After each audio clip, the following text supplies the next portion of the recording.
Hi అండి, అందరికీ నమస్కారం. తిరుమల తిరుపతి దేవస్థానం బోర్డు సభ్యులలో ఒక్కరైనటువంటి జ్యోతుల నెహ్రూ, ఈయన వచ్చేసి నెహ్రూ ట్రస్ట్ ద్వారా చాలా సేవా కార్యక్రమాలు చేస్తూ ఉంటారు. సో ఆ నెహ్రూ ట్రస్ట్ తరపున జ్యోతుల నెహ్రూ ఎవరైతే ఉన్నారో ఆయన తిరుమల తిరుపతి దేవస్థానం ఆధ్వర్యంలో నడిచే గో సంరక్షణశాలలో ఉన్నటువంటి గోవుల కోసం దాదాపు 1600 టన్నుల ఎండుగడ్డిని దానంగా ఇవ్వడం జరిగింది.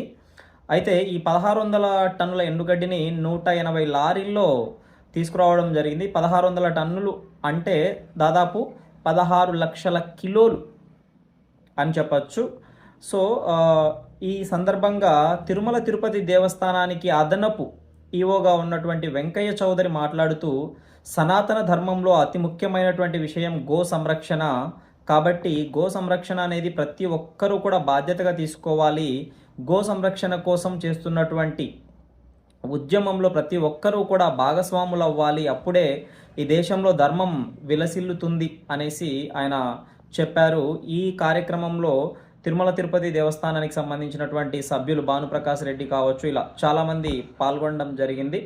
ఏది ఏమైనా కూడా గో సంరక్షణ అనేది హిందువుగా నేను, మీరు, మనందరి యొక్క బాధ్యత. ఎక్కడ ఏ విధంగా వీలైతే ఆ విధంగా ప్రతి ఒక్కరూ కూడా గో సంరక్షణకి తోడ్పడతారనేసి నేను కూడా మనస్ఫూర్తిగా కోరుకుంటున్నాను.